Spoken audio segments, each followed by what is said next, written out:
Eric, mute your mic. Ooh, that might be live.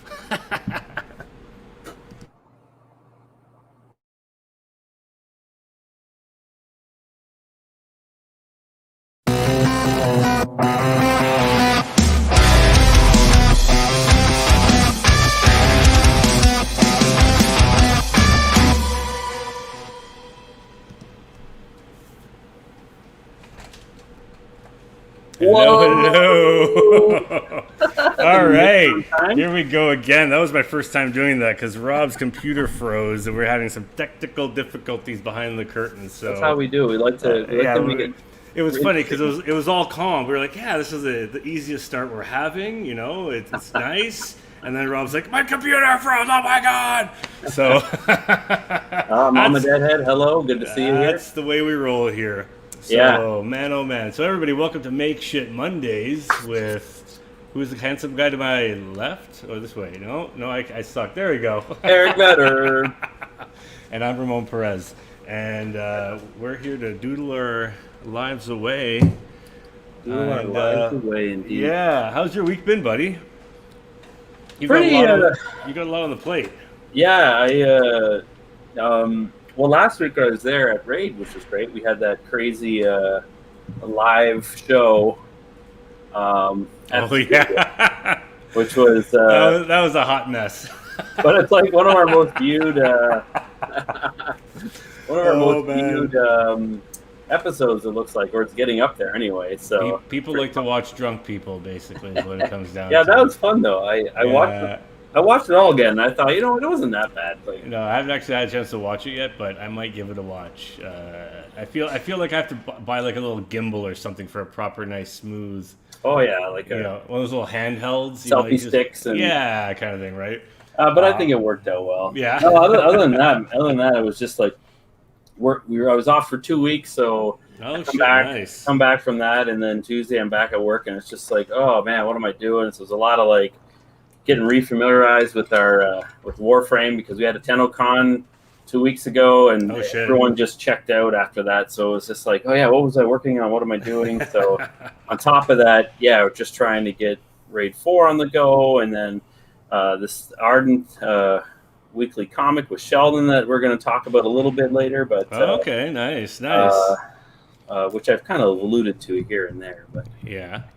But yeah, so I've just been furiously drawing away today, and last couple days to a week, just trying to get everything in order, and like, yeah, that's it, man. Like, we're halfway through the summer, so it's like, what are we doing for August? And oh my god, it's just blurring by. It's so much on the plate. I've been under deadline mode myself, just like crunching pages for a book, and then trying to figure out Raid 4, fulfill Forest Folk. It's just the Kickstarter stuff for Forest Folk, and then obviously also for Raid, right? Like that's it's been, I got a few other projects I got to start on as well in the near future, so I'm trying to just manage my time a little bit better here. You're coming in a little low. I don't know if your mic is. No, I don't know. I was leaning back there. How's that? Is that okay? That sounds a bit better, yeah. All right. Well, instead of us rambling on, since I'm doing the double duty here till we get our man behind the curtain back in town, how about we invite... Who do we got? Who do we got, first of all? He's an old friend of yours. Is he a cool guy, or... He's an okay guy. He's silent but deadly. I don't know if that sounds awful. That sounds like a fart. He's a fart. That's my when god! You're good friends and introduce you like that. He's silent but deadly. This is our fellow fart, right? And actually, it's a very awesome, very talented Scott Hepburn. So I'm going to lean over here and do double duty. Oh, look at this guy! Oh no, someone did it. Rob's on the job. He's back in. Oh shit! We got Michelle on the channel here. Hey Michelle, how you doing? There we go. Nice. Now we can see. There you go. Look at this handsome guy. Who is that guy? Like, I got a brand new shirt just for the occasion. Ooh, just for the occasion. I like it. I like it a lot. How was your week away, Scott? You were doing a little bit of traveling, enjoying the Ontario countryside. Yeah, I was at my parents' for my birthday on the Tuesday. Nice. And had some like cousins and aunts and uncles over, so it felt like a real like a real event. Yeah. There's cake and whatnot. Oh, nice. Do you have like when the family gets together? Yeah, is it a big family? Not especially, not anymore. Oh no. It used to be a bigger deal. Like I had like layers of cousins that were, all in the same. I was kind of the oldest, so there was a lot more kids around. Gotcha. Okay. Now I'm dealing with like my cousins' kids. Yeah. That's starting to be. So everybody's kind of now growing up, and they're not coming up. Everyone will be. Yeah. Well, you got to stay young to do comics, right? You got to stay young to do comics. It's a grind. Hey, Ramon, we didn't start with our drink. I know. Saying what? Straight cola. Yeah, man. I'm going diplomatical rum frozen on me. In honor of the adventure I start tomorrow with Sheldon Carter. So. Oh, nice. I'm doing the mezcal here again. Really nice, really sweet flavor. Funzo. I burned it. I'm gonna crack open an old fashioned, but too much effort right now. So for now, gotta re-up my rum. A little mezcal. Yeah, your rum to sail the 7 seas, eh? Well, cheers. Cheers, Scott, and welcome, Scott. Here. Ramon. There you go. There he is. Boom. And let's have a cheers. Show. There you go. Talk nerd. Woo! Oh, that's nice. Yeah. Mm-hmm. Ooh, well, that's smoky there today. I'm trying to get my extra camera set up so that all right. You can see how real drawing is done. I started with the camera on the desk, and Rob was like, "That's a pain in the ass." I'm like, "All right, I'll switch to digital." So he's a good guy, though. I still like him. He knows what he's doing. Yeah, Scott, you got to share your camera apparently on your phone. So you got to carry your camera. Carry your camera on the StreamYard. Oh, I see. Through your camera. Yeah, I went through all this nonsense. But I was much cooler doing it, though. So. All right. So what are you drawing today there, Scott? Well, I got a bunch of stuff to choose from. I think the smartest thing is to try and get some of these commissions out of the way. Ah, nice. So that I can not have the constant guilt of this list of shit I've got to draw in front of me. Yeah, that's one of the reasons I never take commissions outside of outside of conventions, because I'm like, I just fall so behind on them and I just feel so guilty. So I'm just like, better just to say no for me, and then like tell them to catch me at a con or something like that, because I've had a couple I did over COVID. I think it took me like literally a year to get around to tackling them. Yeah, so. I still take them from time to time, but like it's got to be something I want to work on, and and I let everyone know. I said, hey, like this could take a year before you get it if you're cool with that. I'm juggling a million things, and honestly, I'm not doing it for the money. So it's more of just I like doing stuff for fans, and it's fun to do a little random project here and there. So well, you've been doing a lot of pinups lately for all these Kickstarter campaigns coming through town. I'm trying to pick it up, because you did one for Andy, you did one for Carl, and coming up soon we got Carrie Nord. Are you doing one for Carrie Nord? Oh yeah, well I've talked with him. And he said he would love if I did something.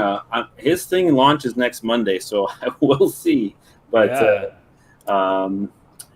What are you working on there? Oh, that's the stuff for tomorrow. So that's a little preview of some stuff. So this is gonna be done by tomorrow.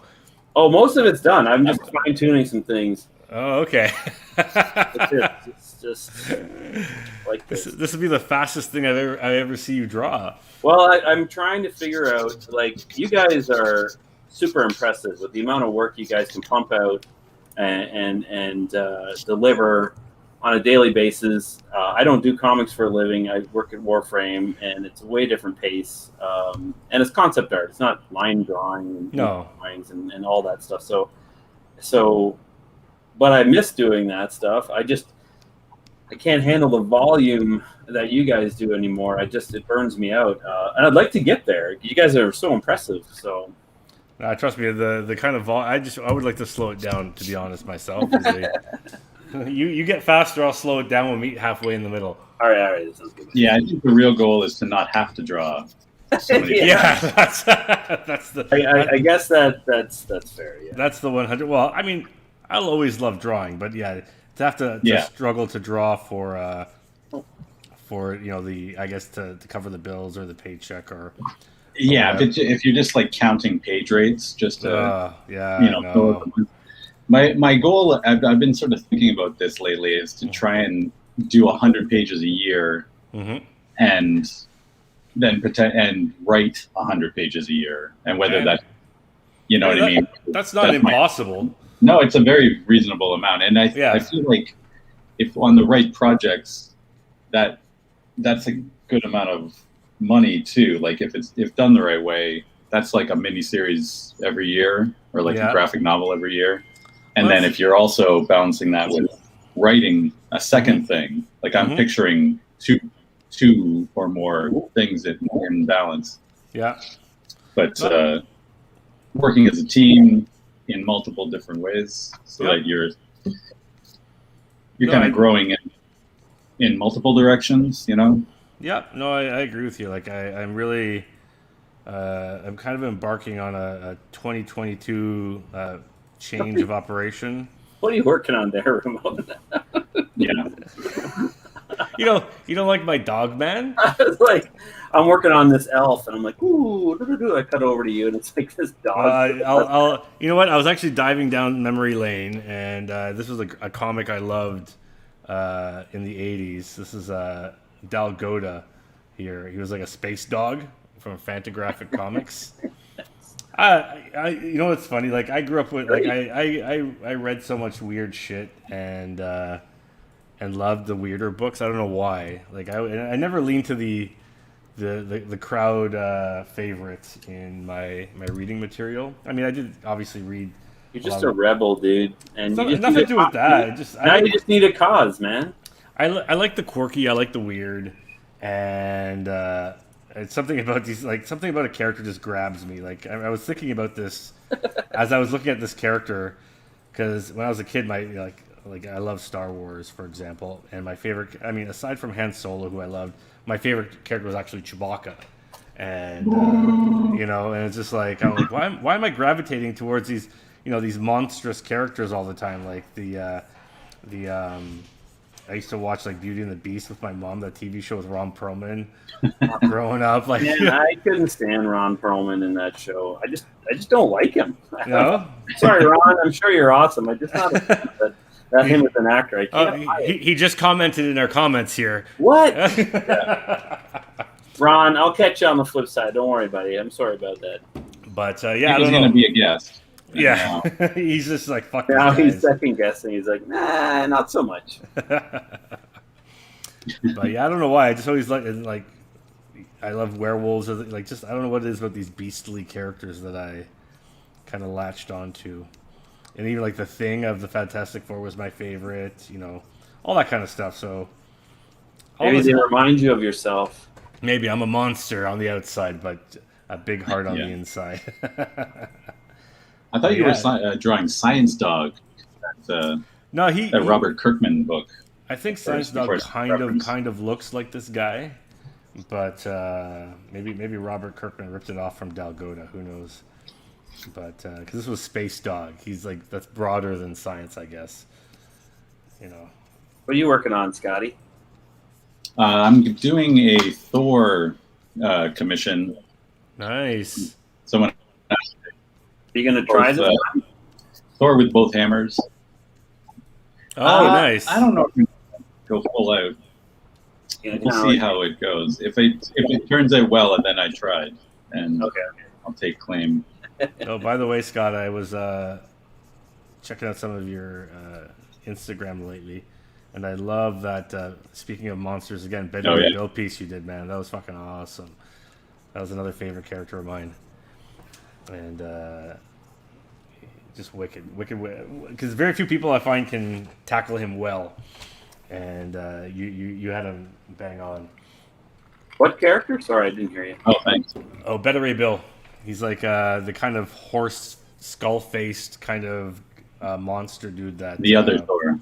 that had wielded Thor's hammer for a short time, then got his own. Oh, okay. Basically, yeah. Invented by Walt Simonson.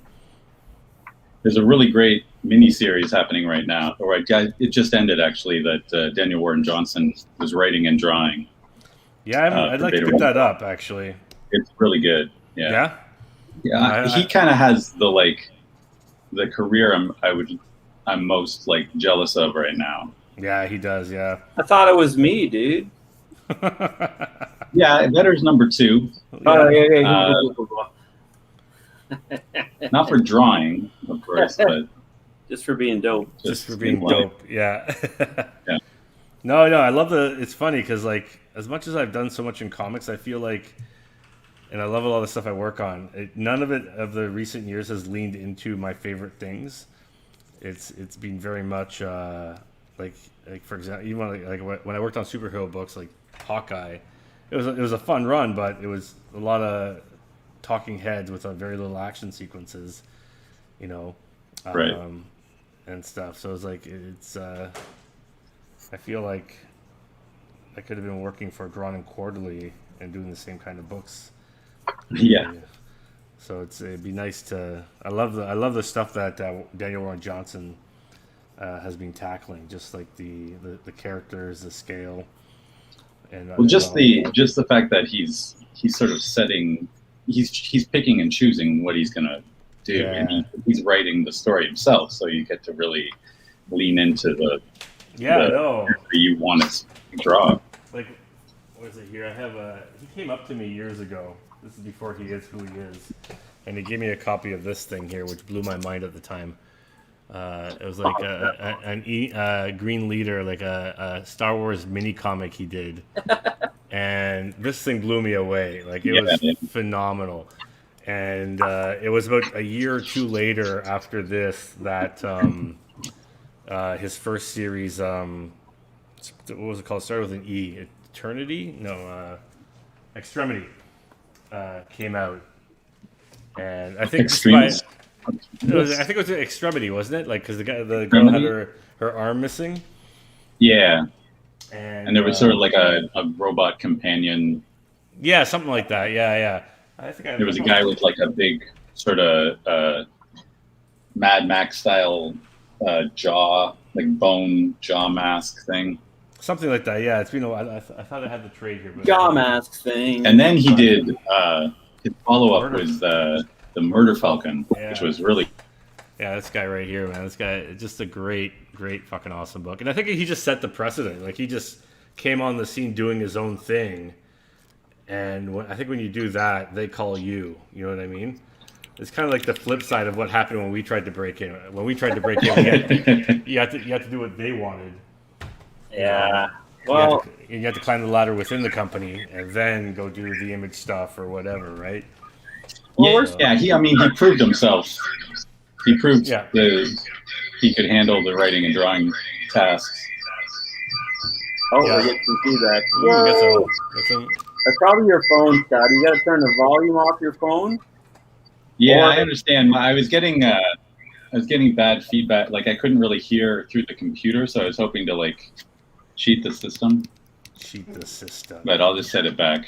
Ramon still sounds a little low, so. Here, I can raise my. I don't know. Do I sound okay, or do I sound? You sound fine. You sound fine. How's that for me? Am I better? I didn't get a chance to do much of a test. Try headphoning. Headphoning is always good. Always good. Rob's probably like, "You son of a bitches, get it figured out." He's pulling his hair out. He's like, he's got no hair. He's fine. That's how he got that way. Just dealing with us. Just dealing with us. Just dealing. Can you hear me now? Oh, totally hear you. Totally fine. Yay. At least I can keep up the conversation. No, there you go. The video keeps chopping up on me, but as long as I'm in real time with the conversation. You can always, if it gets too choppy, you can always turn off your face camera if you want, and then just use that's what Sean Crystal did. We just showcase his art. Right. He didn't have a two camera setup. This is working fine if everyone else is good. Yeah. I'm fine. So Eric, tell us about this thing, this secret thing you're working on here. Oh well. What is this image? What's that? What is the big image you're working on? Well, it's not done yet. I gotta finish it. You'll see it tomorrow. Is it work? But you're working on it right now. Yeah. It's almost done. I just gotta ink some stuff like the faces and stuff, and but it's all the lines. It's a lot of stuff there. So it's all the lines. You'll see it tomorrow with the proper title and everything. And but can you tell? You don't want to allude to, like, tease the audience? Do we have a title card that you asked me to? Well, Ramon, they helped with a title card. Yeah, we can show that if Rob has got that. There we go. There you go. So you're launching something tomorrow with this title, yeah, and that's all you're telling us. That's all I'm telling you. Well, where's Sheldon, right? Oh, he's probably swimming in the pool. That's funny. It's called the Ardent Sea of Exiles, and Ramon did this amazing logo, as you can see here. He helped us put that together today. Oh, that's great. Yeah, it looks really cool. And so the plan is launching on Tuesday. Tomorrow is this page of art that I'm working on. And this is launching on Instagram? And on Instagram, sorry, yep. It's, I believe, I don't know what the link is with Instagram. It's at Arden, if I recall. Yeah, I think it's just at Arden. It's not Eric _Vedder_. No, which is the greatest URL ever, and I know you're jealous. But so we're really excited. We've been working on this for a long time, and I was just getting fed up earlier in the year. Like, we have to start doing something online. Like, I love doing the anthologies, but it felt like we were just doing something once a year. Or COVID hit, we didn't even do anything. So it's like we were doing it a bit on Wattpad for a while, but the problem with Wattpad is it was very censored, and it was very fussy. The tech for it was like, I was like, what is going on? It was very touchy and like, I don't know, like, I'm not very tech savvy anyway, but that was a nightmare I felt to navigate through. Anyway, but the thing that we learned from it was, like, Sheldon was writing every week, and we were talking all the time. We were getting content out every week. Now, it was a retelling of Raid 2, but for those that didn't buy the book or even know about it, it's like a whole new audience on Wattpad going, oh, cool. I think at one point you can vote, and it's a very popular site. It's got a lot of people that go there. And at one point, people voted what we were doing number 3 in fantasy sci-fi or something like that. Oh, shit, that's out of like 1,000 and something. But that changed dramatically. The next day, it was like it was 800 out of 1,000. So, but for a brief moment there, it was like, oh, that's pretty cool to see that. So anyway, what we take away from it was, like, we need to start doing something on a weekly basis. And back to our Transmission X days, where that's where Scotty introduced me to all you guys kind of on a more professional level with Ray. That was going good because I was producing content almost every week, and I had like 86 pages online, which is unheard of when I think about it now. So let's go back to that model in some fashion. The Instagram looks like a great place that we can do it, and that's my plan. And on Thursdays, we are going to post some prose from Sheldon. So basically, you got the Comic Tuesday. Then you got some prose on Thursday, so you can follow along. You see the images, and it's like, oh, here's some story to kind of flip through the pages to read. So it's kind of a funny way to, like, get a lot of story out. And we kind of share the workload too. We can help each other, and then I don't have to draw all that, like, boring stuff. You can just write about it. And then the boring stuff being like storytelling. You know, all that nonsense. All that nonsense. But get out of here. We just, I don't think I've seen it done before, and probably has been. We're not pioneers here, but it was just, we like the idea. It's a format we're comfortable with, and we'll expand from there. And I think the end goal, inspired by Mr.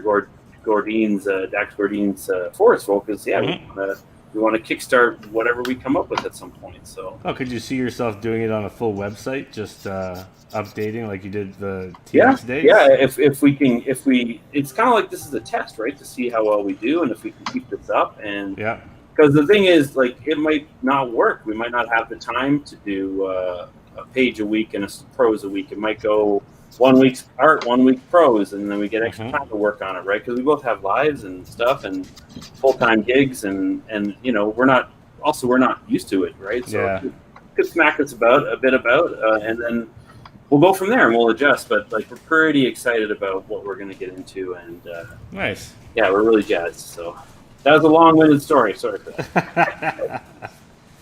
Well, you've been working on this for a while, so. Yeah, and Rob, speaking of Rob behind the scenes, he's done a lot of story writing and ideas creation for Arden as well. Are you going to include any of that anywhere? What's that? Are you going to include any of that anywhere? Well, that's down the road, right? Like, we need to first establish what we're doing, and then I've already talked to Rob a little bit about it too. Like, there'll probably be some rewriting, but that's okay. We're still, as we develop this world and the world, the characters and stuff like that, he's got some great ideas that we're gonna dive into and stuff, and it'll be interesting to see how we incorporate it. That's kind of the thing we're gonna try and figure out down the road. It's like, you talk about a website, he could be doing kind of little side stories that world building stories, right? There's this main storyline Sheldon and I are doing, and he's off kind of writing like areas of the world or exploring. He's got a really cool area that he's working on called Drahinzi in the Ponds world. So I'm actually surprised you've never actually created a hub for Arden Online anywhere.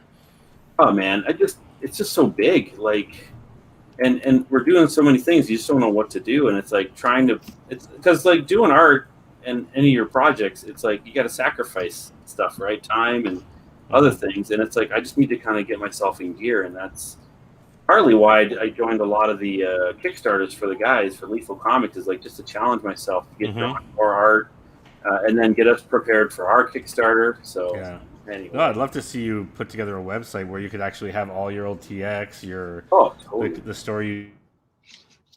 Yeah, there's lots of random stuff that has been done over the years that I'd love to collect one day and put there, but we got to first come up with some stuff, right? Get people interested. So. Yeah. I think I lost Ramon. Do you hear him? I can hear you. I haven't. He's frozen. Ramon in a minute. He's frozen. Yeah, he's locked in. He's got a really cool face right now. That's neat. So, like he's about to say something. Do you and Sheldon okay, good. I don't know. Like talk strategy? Or do you sort of start with a story that you want to deal with and then find a format for it? Well, not to take too much time of this on me, but we go on little Arden retreats. Him and I will rent an Airbnb for 2 nights, and we bring a whiteboard, and we just kind of plan out like where we want to go in a general fashion, stories that we want to tell, and go from there. And it's kind of like Warframe. We kind of have a loose plan and we go at it, right? So I mentioned to Joe Vreens today that we're doing this, and he's like, "Oh, you're gonna have you have a couple months worth of comics and story written?" I'm like, a couple months. Of course not. Plan, so we got a plan for this, and part of it is just let's go. Let's just go and see what happens. And, nobody knows us, nobody cares, so it's like it's our job to make people care and get excited about it, right? So and no one's obligated to be perfect out of the gates. If you look at early Madman, and Hellboy, there's a lot of like indie comics that became like they just found their footing after a couple stories. Like they were figuring it out as they're working on it. Totally, 100%. Just check. I say make a mess and then figure it out as you go. Well, that's kind of what we're doing. Like, it's like instead of just talking about it constantly, it's like that's the biggest hurdle I think for most artists is like, oh, I want to do this. I'd love to do this one day. Try this one. Yeah. It's like, well, let's just try it then. Like, it's Instagram. It's free, and it's like, what's the harm, right? Now's the time. Everything is available platform-wise to do all the things that we want to do, right? So it's good, man. Excited to see. Yeah. Sorry I talked so much about it there, but we will share tomorrow morning. Yeah. So, well, I don't know if it'll be out tomorrow morning, but it'll be out tomorrow. premiering at 11:59 p.m. I think Sheldon's gonna come over around lunch, and we're gonna like just double check everything, and then hit the button together and go live, and then cheers and go for a swim in the pool. You're adorable. Yes. That's what people say. Anyway, so enough about me. Scotty, what are you doing, buddy? What are you doing? Buddy. You're doing all this work. What are you doing for your own stuff? We kind of briefly touched upon it last week at the Shambles Makeshift Mondays event at the raid there. But like, no, I thought that was great, actually. I thought it was cool, man. Yeah, I thought it was great. It was like just sort of getting the experience of being a studio member. Right. Yeah, it's been. I thought that was cool. Well, I'm sort of juggling a couple things. I'm finishing this Venom project that is kind of unannounced. I don't think it's a big deal that it's not like a secret, but they just haven't announced the project anywhere. So I can't really show any of it. But it's kind of just a bunch of fun action with Venom. I've seen the pages, man. They look great. Oh, thanks. Oh yeah, no, I saw him at the studio. I was like, damn, dude. That's dope. And I did a 10-page. Oh, lost you. This is an interesting episode, of the technical difficulty. Yeah. I think weak signal. You lost you a bit there, Scotty. Oh, sorry. Yeah. I did a 10-page Carnage story. And there's a Carnage miniseries, like an anthology thing, that's black, white, and blood. So the pages are just black and white and red. Do you get to choose where the red goes? Well, I was initially going to just do the red in real media. Oh shit! Okay. And they kind of gave me the impression that there wasn't any time for it, and there was already like a colorist, quote unquote, lined up for the work. So I felt bad, like stealing page rate from somebody. Yeah. But I mean, it would have been a lot cooler if I just did the red on the boards. And I mean, imagine the originals. Oh, for sure, yeah. Like watercolor on there or whatever it is, and then just make it look nice and sharp. That'd be great. Yeah, I think we're losing Scott here and there. Yeah. He's busted in time. It's that crappy house he lives in. Who runs that place? I know, right? Like, what's that all about? Jeez. I can still see and hear you.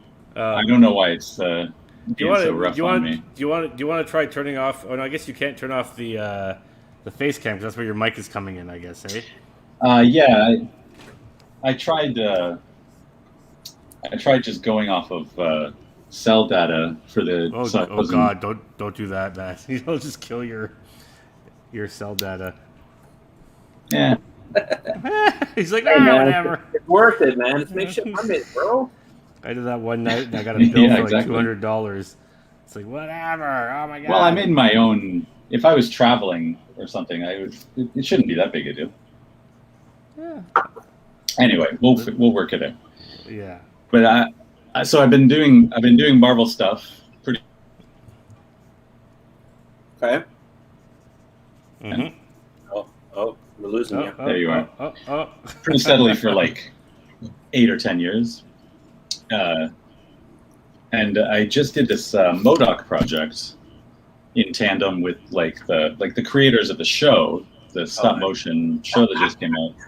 Mm-hmm. Just they were the writers for the Modok miniseries. I just noticed some art. Oh, that's a wicked page, man. Yeah, there's a splash page he's got there. So. Oh, that is awesome, dude. And anyway, the working relationship was really great, and so those guys came to me with a creator-owned project. Oh, nice. That we're going to be doing in the fall. So I don't think we actually have a title for it because we ran into like another project had the same name. So I think we're workshopping some new names. But I'm in the sort of design stage. Nice. Of that. So I'm in a bit of moment of like I need to earn money, but I don't want to fill all my time right up until the beginning of those pages, right? I want a couple weeks at least of lead in so I don't feel like I'm just making up designs on the pages as I go. No, of course not. No, that's like that's been I'm not doing art, and so I don't know what the big deal is. It's how the pros do it. Yeah. So I'm trying to find some like short-term stuff that isn't too heavy, and I've got some Marvel licensing jobs which are nice. So hopefully that'll be enough to fill September, and then I can start on the pages October. Can you say who this new project, what company it's with at all? It's a Dark Horse. Oh, nice. It's going to be the publisher. Nice. Very cool, man. Is it through their I'm excited. books, or is it through just their own, like just regular Dark Horse imprint? I think it's just Dark Horse. Yeah. They may have another plan by the time we go to press. We won't actually be like a book on the shelves until like late spring. Oh, that's not far off, but yeah. Yeah. But we've got to work out like title fonts and all the design, all the extra graphic design stuff that goes with the book in general. Yeah. That's cool. I'm excited though. It's gonna be cool. No, I know. How have I forgotten how to post on Instagram? At the top, there's a plus button on your home. They changed it up, Reza. Oh yeah! Wow, they did. I'm like, where? Yeah. I wanted to post. I totally forgot to post this, so I'm doing it right now. Right now, live right now. Live right now. I'm writing exactly what you're saying. Today has been a bit of a mess for me, so. But I'm on it. A little slow going. Yeah, man. So that's sort of part of my hope of. At the very least, I want to be planning what the work is that comes down the line, rather than just finishing something and then just holding my breath for whatever the next thing that Marvel or DC or whatever. Yeah. And that's usually. I mean, it's worked out. I've not been without work for a long time, but I want to have some say over the projects I end up working on. Oh, for sure. So we're sort of, I'm pitching a lot. I'm trying to develop stuff in the writing stage with other writers, and I've started trying to outline my own stories, books, miniseries, whatever they end up being. I'm a bit envious of all the Kickstarter action that's been going around. Totally. I mean, so I'd really love to. It's not going anywhere. No, I know. I know. I'd love to have a timeline where, once every 2 years or whatever, there's another Kickstarter sort of standalone thing, and then there's a creator-owned thing, and maybe a Marvel miniseries. I just want to keep all of those things rolling. Yeah. I mean, that's the kind of what I'm aiming for as well. I want to just see if I can by end of 2022 actually kind of move into a Kickstarter model and see if I can see how sustainable that is, basically. Yeah. Get your properties out there. I was reading an article today on GameStop News, I think it was, and what was I gonna say? There's this whole exodus they announced of, I think it's James Tynion announced that he's quitting Batman and DC to go work on his own projects, indie projects. Yeah. Scott Snyder and a bunch of guys are going to Stack. It's called Stack. No, it's like a payable micropayment newsletter kind of format. Oh, interesting. Yeah, and a Stack Exchange, I think it's called. The article is in our Discord. Someone Sam posted that, and it's fascinating to see James Tynion, kind of made his way up doing indie comics through Boom. He worked on a series called Six Gun Gorilla that I did the covers for way back when. Oh yeah, and it's interesting to see these people. They kind of make it to the quote unquote the big leagues, and then they're like, yeah, fuck this place. I don't think it's as contentious as that. I mean, maybe with Scott Snyder, he's got so much he's trying to put out at once. There's no way DC could, accommodate. But he's been doing like indie stuff for a while with the American Vampire as well. Yeah, that's true. And other stuff too, right? Now he's got his Snyderverse thing happening with Comixology as well. Yeah. I think the time is just ripe to cut out the middleman. And your dollar might not be as profound right off the bat, but guys. Sorry, you talking Kickstarter, right? Or just indie publishing. Yeah, because didn't we say earlier? Carrie's starting something. He's right? Launching up his folklore. Oh, there it is. From Lethal Comics. I think it's like a week from now. Yeah, that's gonna be awesome. He's been killing it, and he's kind of doing an interesting thing where he's doing this digitally, and he's kind of almost working in a painterly like fashion with his on iPad basically.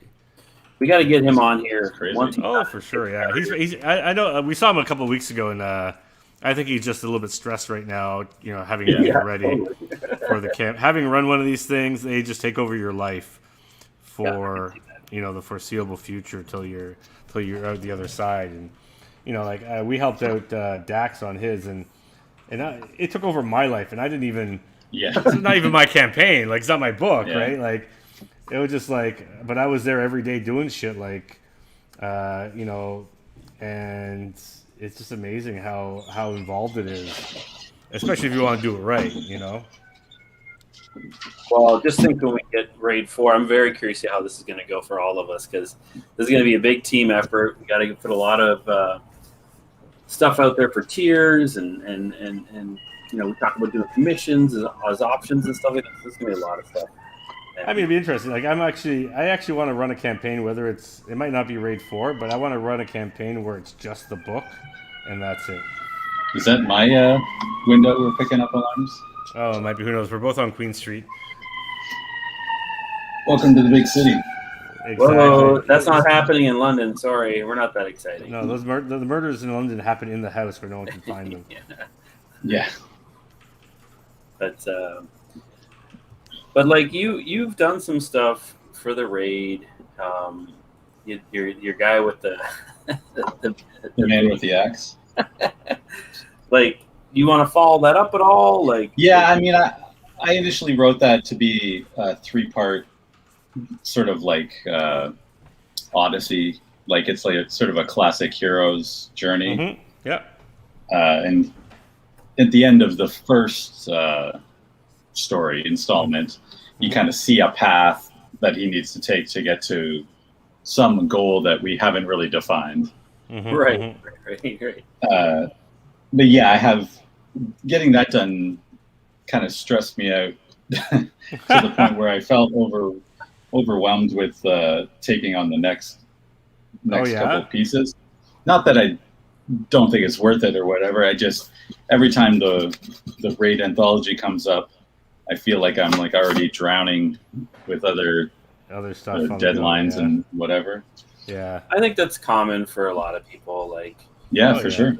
You don't almost understand how much work it is until you're like, oh shit, I got to juggle everything else, and then just this comic that I'm doing for free, essentially. Mm-hmm. Right? Like, initially. Yeah. So. Yeah. That head is a bit too small. But it's also the so Trey the artist, so nice Mama Deadhead. Fire. But the evil part is like, not to play devil's advocate, because we as artists are our own worst enemy. Because if you actually break down an 8-page story over a year of development, it's like literally less than 1 page. Yeah. You know it's what I mean? Not an unreasonable. No, it's just like, time. but we all kind of do it to ourselves with like, I think artists as a whole, we are terrible with time management. For sure. I know when I book things like with Steph, she's like, so is this Ramon time or real time? It's just like, yeah.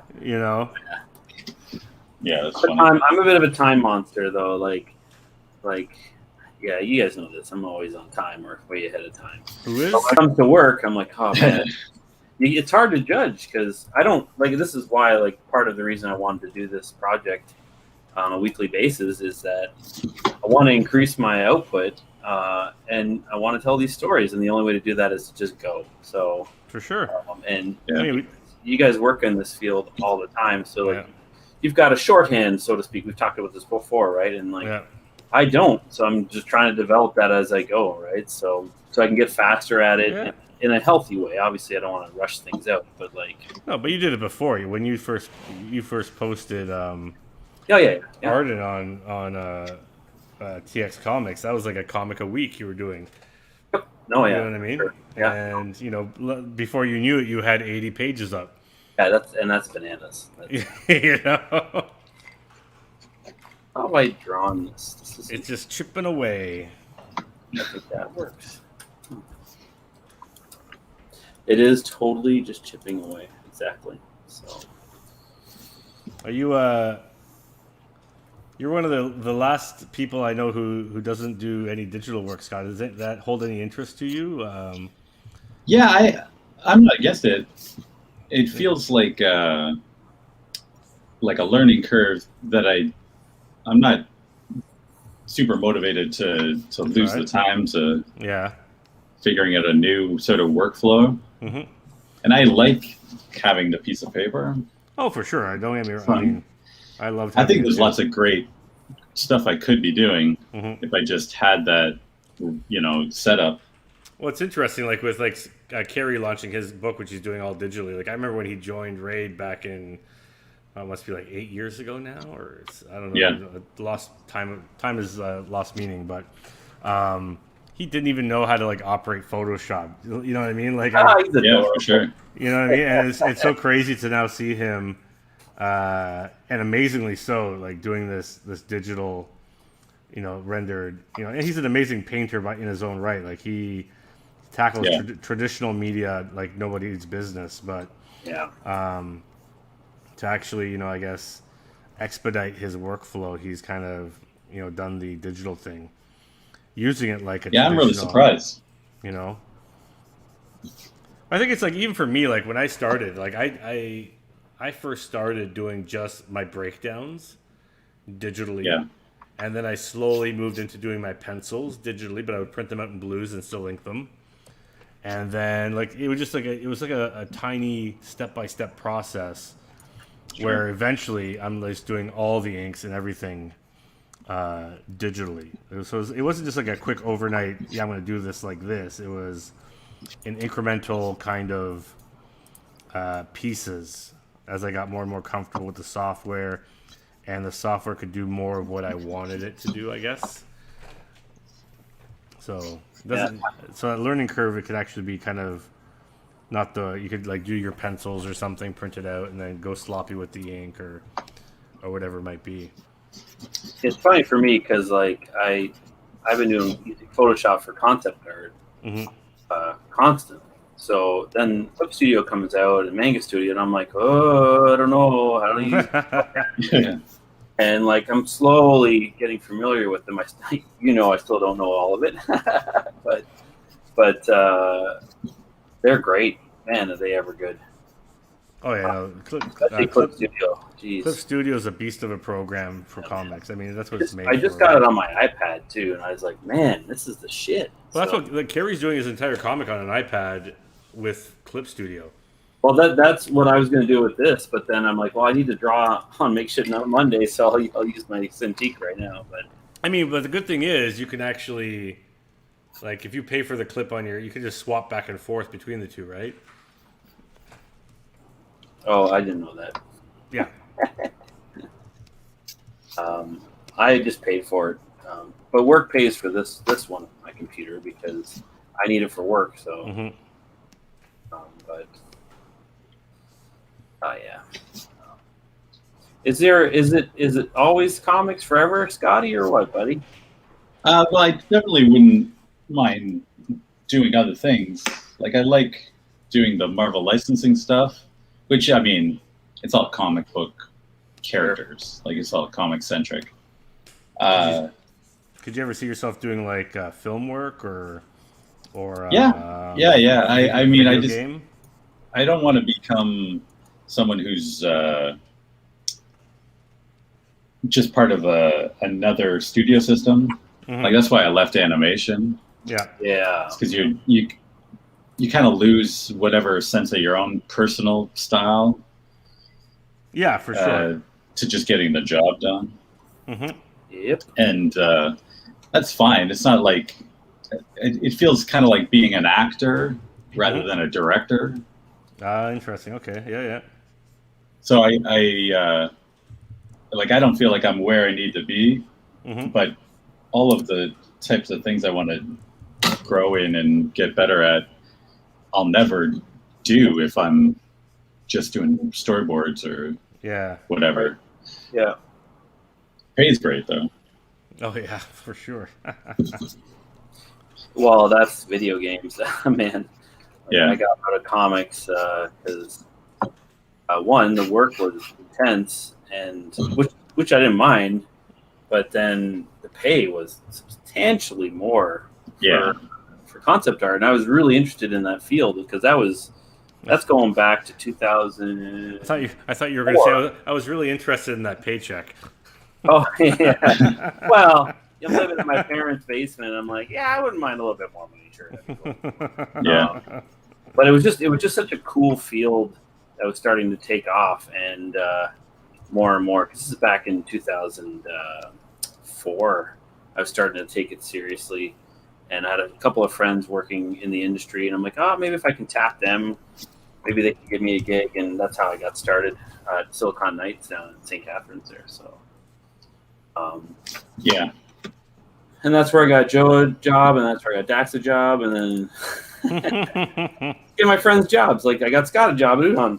Where's my job? I know you never gave me a job. You don't need a job. You're fine. What if I want a job? No. I met Ramón at Udon way back when you were doing those Thundercat pages with Jim Zub. Yeah. I remember that. Yeah. Zub. Good old Zub. I think I actually met you. The first time we actually met was at a Chicago con. Yeah, maybe. We'd all drove down. Yeah, it was not the current one, but the one in Rosemont, I think it was. Yeah, the Wizard World. Show. And that was a really fun trip. Yeah, I remember that, and I think that's the first time I met Willow. Okay, I thought she was. I met her in passing. For some reason I thought you knew her, and that's how I did know her through Mike Roberts, but we weren't really friends yet. And then we spent like the whole road trip. Yeah. And, because I think she came down with you, I think. Yeah. Yeah. That's right. Yeah, that's right. Because at the time, Willow on here. Yeah, that'd be great, actually. Yeah. Yeah, I haven't seen Willow in a while. She has to be really careful with the COVID stuff because of her asthma. Yeah. Oh man, that's awful. That's right. Yeah. And she got 2 little kids. Yeah. That's true. So they're germ bombs already. Germ bombs. Why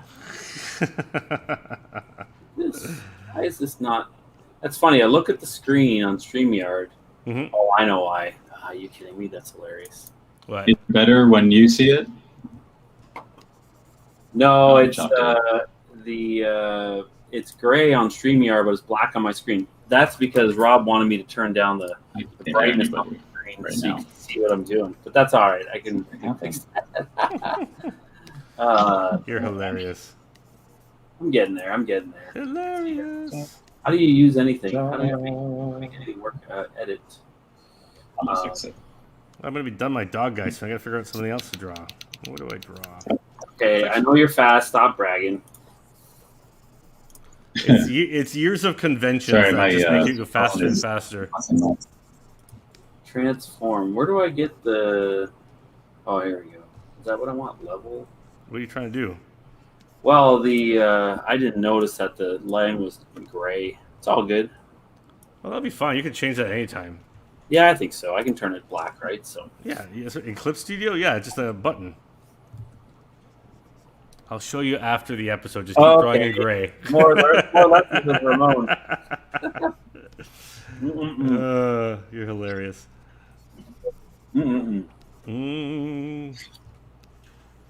So why? So you're launching this thing with Sheldon. Yep. And why has Arden been such a mainstay in your life for so long? This is something you've been noodling with this as long as I've known you, and from what I understand, it started in college or high school or something. I don't know. It's like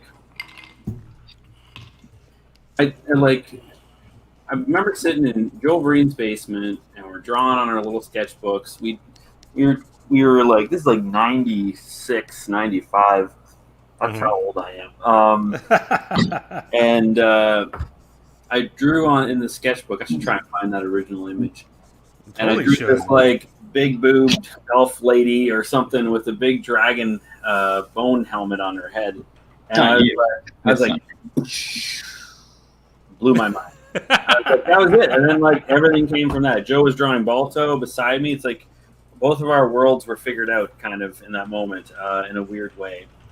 And that's that. I just can't leave it alone. I just love. I just have such big plans for it, and it is a lot of work. So, that's all right. I don't mind the work, but it's like getting focused and trying to figure it out is like having Sheldon join on board has been a godsend. Like it's been great to have a partner to jam with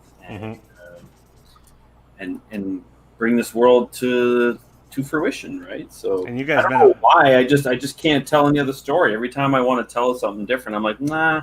I'll tell it in Arden. So, but and you met Sheldon at work. I met Sheldon at Digital Extreme. Yes. Nice. I'm getting feedback here. Yeah, same. All right. Probably the troublemaker in the group is Scotty. Can you hear me? Oh yeah, I can totally hear you. I'm hearing myself on, so I don't care. I worry about all our fans. All right, the 3 people watching right now. The most important people.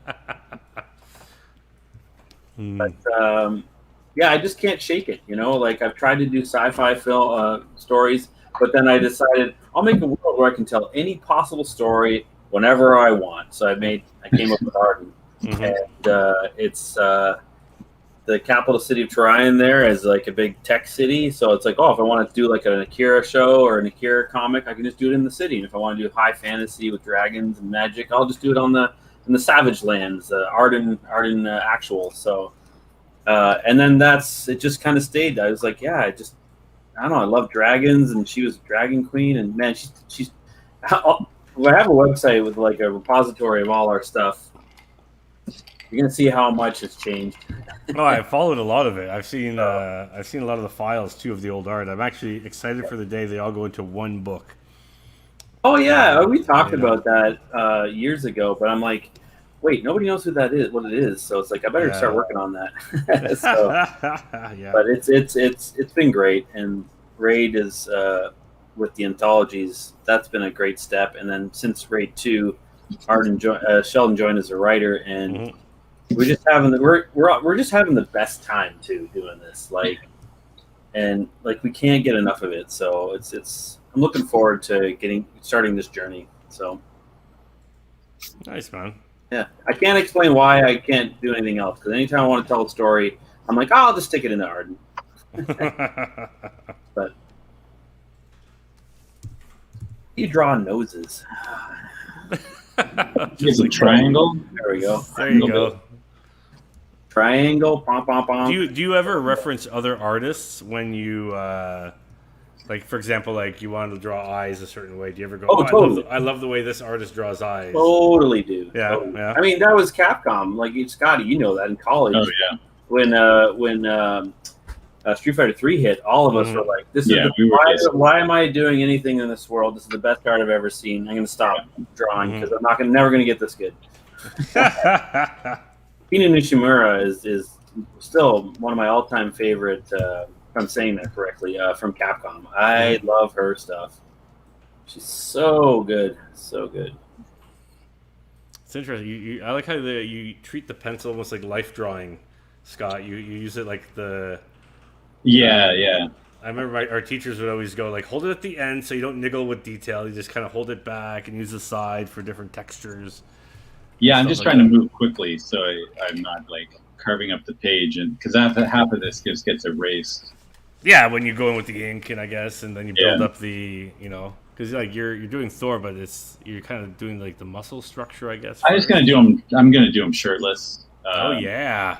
And then there'll be like a big life. Do you want some reference? Should I take my shirt off? Like, or what are you talking here? You want to? Yeah, for sure. Yeah. You got the beard. The beard, yeah. Just missing muscles. That's it. Just the muscle part, the small part of the whole character. But yeah. What about you, Ramon? Geez, we're talking about Arden a lot today, which I appreciate. Thank you. But when are we going to get some nod? When are we going to get some other things that you've talked about? We've had our that's the plan. I've been I had a good start to the year. I was writing a lot of stuff for my graphic novel, which is an expansion of my story from Raid 1, and then just like shit got out of control somewhere around March. And we just stopped having the writing days here at Raid, which were actually a huge way of dedicating the time for me. Like we would every Monday we would get together for 3 or 4 hours and just write, and it just kind of like fell by the wayside. And so like I'd be talking with a few guys about reinstating that, but on Thursday nights. So not the Thursdays. Well, that's kind of gone the way of the dog and the dodo, and we got Wednesday meetings now, right? So everyone they don't want to. And it's also summers here. Quarantine is let up.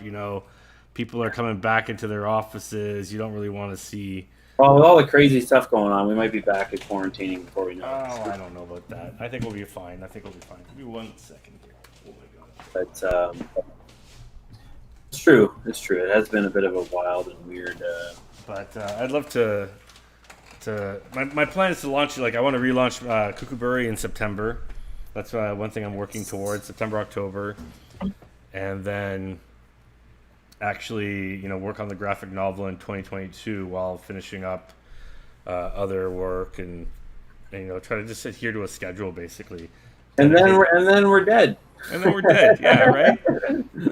But and plus, I want to do my sci-fi, which I want to release in 40 to 60 page issues a year.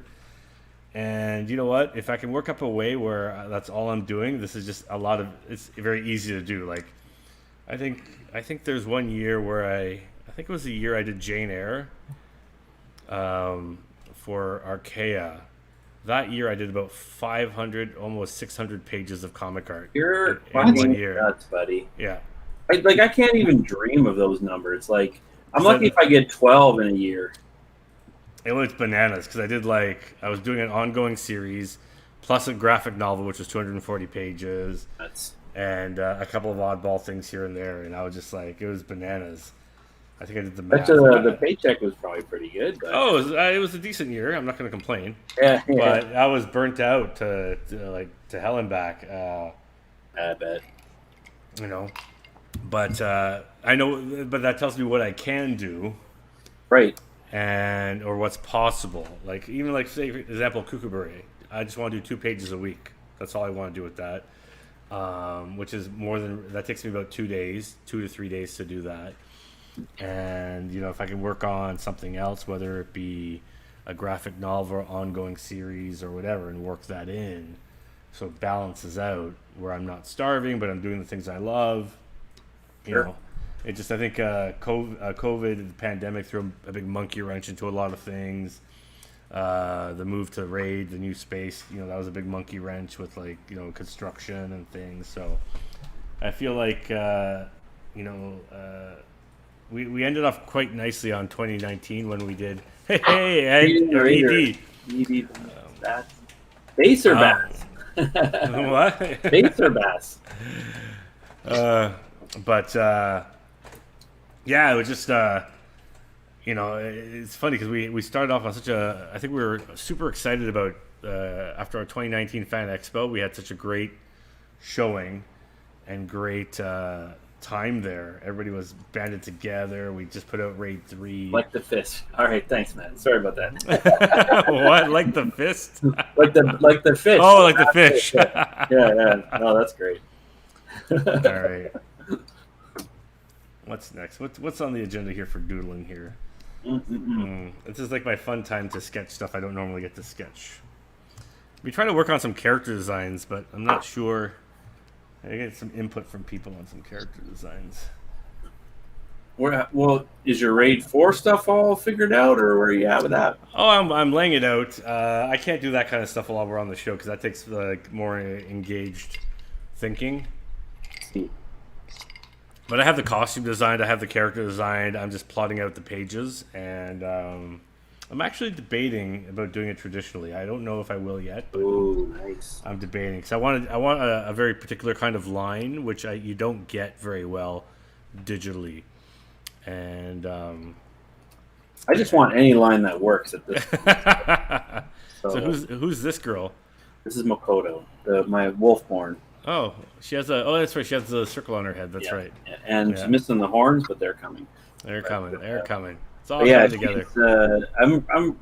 This is gonna be fun. I hope people like it, and we're enjoying it so far. So. No, I'm excited to see, especially how you combine. I think I don't know if I want to draw a cat. I'm allergic to cats. You want one of my 4 cats? No, I don't want to die. I don't want to die. One day I say we'll have a dog, but that day is still years away, I think. Dogs are the best. Wasabi is our dog. She's the best. Yeah. Basically, I want a dog we'll grow old together. So I have to get up the right age so we both like age out perfectly. So not a wife. You want to grow old together with a dog. Okay. No, because he'll be like lazy sitting beside me. He'll be like 15 and I'll be like 99 or something. And You're going to live that long? Maybe. You never know, right? Hey, that still gives me another, solid half a decade of creation if I can keep going. Maybe Arden will be out by then. I hope so. At least the first 20 pages, I think. Yeah, well, let's not get too crazy. That looks big. All right. Let's see here. What to put on the drawing table here? Let's go through my digital sketchbook, get some ideas. So, Scotty. Yeah, buddy. You have volunteered or have been voluntold to do the Raid 4 cover? Yeah, that should be cool. We're still. I mean, it's the fun thing about it is it's an open-ended. Like, there's nothing off the table when you're thinking of a design, like design-wise. Yeah, there's a deadline though. Don't get too, What's the history of Makoto? Good question, Rob. Mm-hmm. Good question. He's done a lot of writing and ideas for the character. She's Wolfborn, Maiden of the Horn. Anyway, not to steal the show from Scotty there. So, but. Yeah, I'm excited about that. I haven't contributed to the Raid anthology for a bit, like since the first one. Well, let's say with Joe, like we're trying to get Joe always, and it's like, how can we get him in with his crazy schedule and his deadlines and stuff? For sure. Get him to be part of it, right? Because he gets busy, he gets swamped with stuff, and the overwhelming is, like you said, whenever there's a Raid 4, you're like, shit, I'm already behind, and that's how it feels, right? So it'd be cool. To get both of you guys involved in some fashion. I've talked to him about it, but it'd be good to get us covered for you. It'd be dope. Oh, I think it'd be great, yeah. Yeah, I'm excited. Talk some ideas. I know we talked a little bit the other day about it. Yeah. So curious to see what we can make happen. What are you working on there, Ramon? This is an old sketch I had of Starjammers I did. So I figured maybe I thought you finished that. I thought I saw a finished version of that. I did a traditional inked version, which I wasn't too happy with it. Okay. So I figured the good thing about having digital pencils on hand is you can always go back to it, right? Yeah. So I just thought I'd maybe just try my hand at maybe digitally inking a bit of it and see what's what. How do you guys manage like growing and improving? Like, do you find yourself just do you look into anatomy and line weights and like things like that to expand your repertoire or deepen your knowledge of stuff intentionally, like on its own, or do you just sort of try and find in the work moments where you can improve how you're drawing hands or hair or whatever, you know? I think that's a good question, man. I've just been getting worse and worse, really, to be honest with you. I don't know. I like with my job, it's interesting because we don't draw a lot of character stuff. So really, okay. It's like most of my stuff is when I'm drawing art and stuff. It's like, oh, but like recently, in the last year or two, I got to work on the Prex cards, which you guys have seen on my Instagram, which have been great to work on. Actually, I just finished doing a 6-page comic for Warframe with the latest update for Warframe. So that was kind of a nice little taste of getting some comics under my belt. But yeah, most times, I don't know, Scott. It's a good question. I don't know if I think I just naturally am studying, like watching, observing things all the time. Just like even seeing you guys work, or I've got Instagram and stuff, so you just see other artists, and I'm like, I don't know, I feel like by just doing it, I'm getting better, and that's part of the reason why I'm trying to push myself, right? Like, because I don't know if I would put time aside to even. I think it comes down to time, putting time aside to do that. I just don't think I would, because I got so many other things to do. I want to get better, but I'm just like, well, I think I can kind of get better if I'm doing it. So why don't I just do it, and then I'll learn on the fly? And I don't know, man. I don't know what the answer is. What do you do? Well, I've been trying to be a bit better about consciously learning the specific. Like, I've gone back to printing out anatomy references and stuff like that. Oh, nice. Having them up around my desk. Okay. Because you get into habits of how you handle anatomy. Oh yeah, and all the bad habits. And then like years go by of you having your stylized version of something that you think you've figured out. Yeah. And you never actually grow past the like shorthand that you landed on. As Rob cuts to my work, thanks, Rob. Right.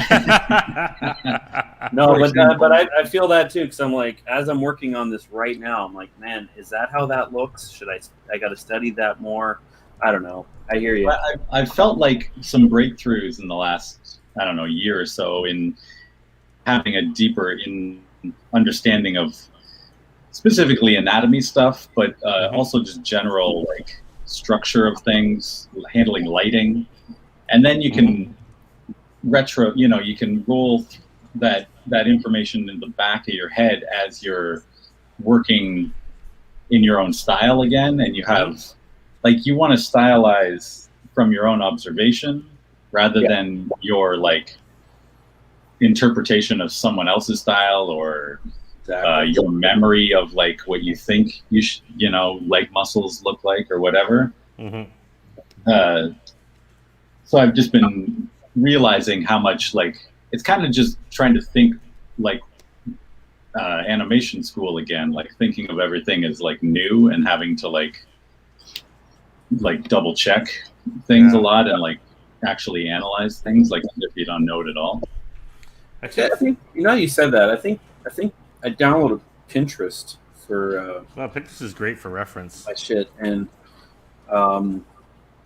I started kind of collecting some reference for a project I was doing, like just again, and as you said, some anatomy and stuff like that. I'm like, yeah, I need to do that shit. So, I definitely agree and hear what you're saying, because I worry about that too a lot. Yeah. Like you get so comfortable in how you do something. You're like, you know what? What if I draw that line the opposite way, or I try to go this way with this shape instead of this. And I think I do that. I've been doing that. I've been trying to make a mental note of it continuously as I'm working now. I'm like, nope.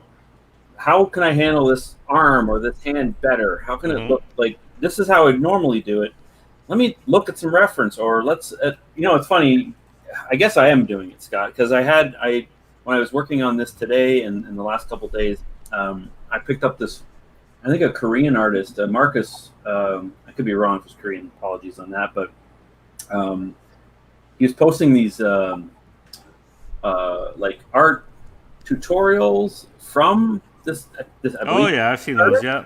He was posting that. I was like, oh man! So I tracked down the book and I managed to buy it. Which one is it? And it's just a collection of like hundreds of pages of like how this guy draws his anime characters, his manga characters and stuff. And I'm like, and he breaks down hands and faces and eyes and nose, and I'm like, that's awesome. Now I know that's a stylized version of the real thing, so that's dangerous. But that's kind of what we're also doing all the time, is stylizing from the real. So it's like, okay, I can draw it in real life all the time, but I'm like, how are they taking something real and making it and stylizing it cool? And I'm like, oh, I like that style. Yeah. I'm gonna see how they do their shorthand and kind of like learn from it, right? So, but yeah, I don't know. Yeah, it's sort of, you can be reminded of like habits that you have that you've forgotten are not hard set rules of like how you have to draw eyes or deal with rendering or whatever. Yeah, it's important, I think, to like try and keep changing. No, I agree. I think I've been going through the thing I was most excited about last year when I was starting the COVID was like painting the watercolor stuff, just because it changes how you're thinking about dealing with describing volumes and shapes and design elements and stuff like that. Sort of like redid some of my ideas on how to block out the composition and stuff like that. I think I've been going through a lot of that thinking with just style. I think I'm on a delay with you guys. Oh, okay. Yeah. No, I was gonna say, like, I've been a lot of this guys stuff that you would be just talking about with it's been constantly on my mind, and unfortunately, I think sometimes, as much as I want to progress, sometimes the schedule you keep doesn't allow you, because you're just constantly, I think, fighting a deadline or whatever it might be, which makes it difficult to kind of take the time out to suddenly explore different artistic avenues, or how to properly render, say, a hand or whatever it might be, right? But I also think certain projects also kind of inspire you to do that as well. Like, they kind of help you level up a little bit by whether it's you're inspired by them, or you're the subject matter that you're tackling is out of your wheelhouse, so you have to kind of do a little bit more in-depth discovery. But yeah, no, I've been looking at a lot of like some of my old favorite inkers and different artists, and trying to find that voice I feel like I've lost due to deadlines. And also I think digital actually has made me a little bit sloppier. Yeah, like, it allows you to try things out, which I think is great. But there's something about inking classically, because it's relatively permanent. I mean, you could always white it out, obviously. But I think because of you take more care with the line, even if it's a messy line, you take more care developing it. Whereas I find in digital, because you could just like fill bucket or undo, you're more apt to be like, that's good enough, that's fine, or and I think it's actually kind of be a detriment to a certain degree. I don't know, but I think the digital stuff has like a huge value, especially when you're trying to work quickly, and this is such an unforgiving schedule that you don't want to be going into your drawing like fearful that you're going to make a mistake. For sure, yeah. So I think it's probably even better in general to draw comic books digitally, but I really like the confidence of being able to do it without any technology, like with for sure. I did it for just years. A piece of paper and a flat table to work off of. I can still get work done. Yeah, for sure. 100%. There's a certain amount of personal pride in that, I guess. Yeah, no, for sure. I did it for fucking years, and Loved it, and then just it slowly just kind of crept up on me. I think it was during my Hawkeye run, because I was doing half the book traditionally, painting, and then half the book digitally. And then the next book after that, because I was also co-writing it, that took up a lot of time, as well as drawing and doing covers on a monthly schedule. It was just like I can't sustain all these elements and do it traditionally. So that was the book where I went fully digital, was Nova, because the time was just so precious at that point, where I couldn't keep up with the workload of, I didn't have the luxury to kind of just sit back and just draw, because I had so many other parts I had to answer to, and I was like, well, if I can cut down, even if it's like a few hours, if I can move up from doing 1.5 pages a day to doing 3 pages a day, because I have to do whatever, then because I have to because at that time, that was the same year I was doing Jane Eyre, right? So that was also like a graphic novel while doing an ongoing series, while co-writing so it was just like everything just kind of was like, yep, digital. You might say you were erring on the side of. You were Ericing on the side of. Ericing. Yeah, if as Sam says, like if deadlines weren't a factor, I would go back to traditional, no problem. Like actually, whenever I do Kookaburra, I know I fell behind again. I stopped updating, but like just prior to COVID, I was updating it, and I was doing it all traditionally again, every week, because I knew the line I wanted, and the line I wanted I couldn't get digitally, so, which is funny because it's such a dead line I use for Kookaburra, but still, I couldn't find a digital tool that gave me that same quality. That's interesting because I was a big fan when I was inking, when I was doing more comics and inking.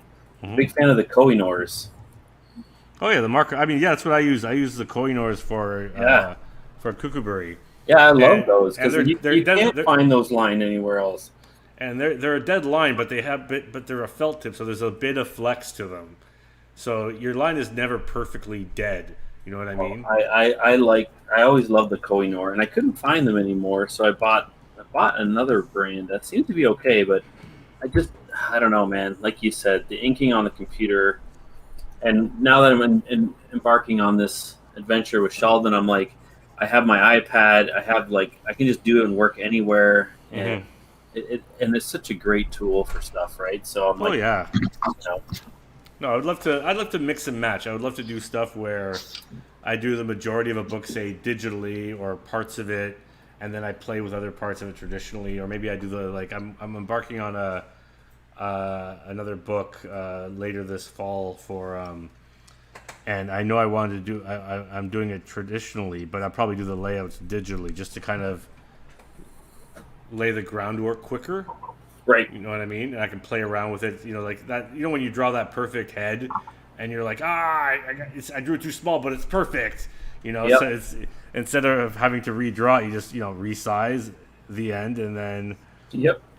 And that saves a shit ton of time. But then go in and then traditionally ink it with a brush, get in there with fingerprints. Oh, right. So you're using kind of the best of both worlds. Exactly. That was my favorite time when I did, what was the book I did? I think it was Spider-Man Learning to Crawl. Yeah, that's cool. I think that's great because you're using the best of both worlds. Yeah, and that's what I liked. Really cool. Yeah, so with Spider-Man Learning to Crawl, I laid out that book really tight, penciled it really tight, like kind of I guess tight as what I have here on my screen, and I did that blue line, and then I printed it out and inked it traditionally, and it gave me the texture I wanted because I wanted to give it the classic crow quill Ditko line, but I didn't have to fuss with my layouts and my pencils. Right. You know what I mean? And if I liked them, I could change them and warp them and whatever. So yeah, I think it's what it is. It's another tool, and you just got to find the best way it integrates into your workflow. As long as it doesn't dominate, and you can because like I'm a huge fan of traditional pencils on pages and ink. Mm-hmm. Like I'm just fascinated by that stuff, and I I don't think that'll ever go to the wayside completely. Mm-hmm. I think there'll always be people doing it, because I think for all the reasons you said, there's so many benefits to doing things digitally, but for the classic comic book pages and stuff, it's like, yeah, when you're at a show, I always bring my book full of my Darkstalker pages I did go for Udon, and people still buy those pages because like I spent so much time penciling those, and I had such a blast. Now that was a lot of work, but it's some of my best stuff professionally, I think, and then people seem to respond to it so well because they get down real close to the portfolio book and they're like, did you draw all these? So what pencil did you use? They're just fascinated by it, right? Yeah. If I printed out a digital page, they'd be like, yeah, that's cool. Yeah, right. They probably wouldn't even say it's cool. So. Yeah. But I don't know. I think as long as you, I don't know, keep your wits about it. Like it's still a tool. It can be used for good and evil. It can be used for good and evil. Does Scott disappear on us? No, his work is still there. His work. There, I see his hand. So Scott, you were playing with watercolor during early COVID. Could you ever see yourself? Oh. Can you hear me now? Oh, I totally hear you. I feel like we're in a telecom commercial. Yeah. Can you hear me now? I'm just going to turn off my face, my go for it. Front facing, and just let the camera on the artwork run. Yeah. I seem to be just losing bandwidth. Yeah. Mama Deadhead wants you to do art on paper so she can buy it from you. Yeah. That's the other reason, paper. Yeah. Well, that is the interesting thing about it, because you go to shows and, obviously a big part of it is to meet fans and talk about your work, but a big part of it, obviously, is you want to make a little bit of money to offset the costs for traveling there and stuff, right? And, so that's kind of the back end, right? Like, shouldn't that be your Arden book that sits on your table and makes you millions, Eric? Yeah, I really love selling pages at shows too. That's another part of why I like having the originals. I love money, but I just like the idea of like people picking the specific thing they want and like getting the page that they, there's something I like being in that sort of market. For sure. No, hell's yeah, if you can.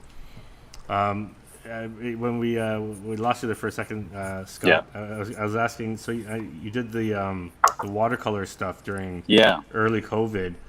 Could you ever see yourself tackling a full book like that?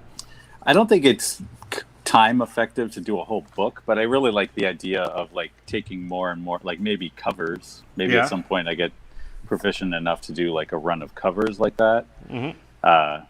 Interiors feels like just you're quadrupling the stress the workload. Of getting, yeah.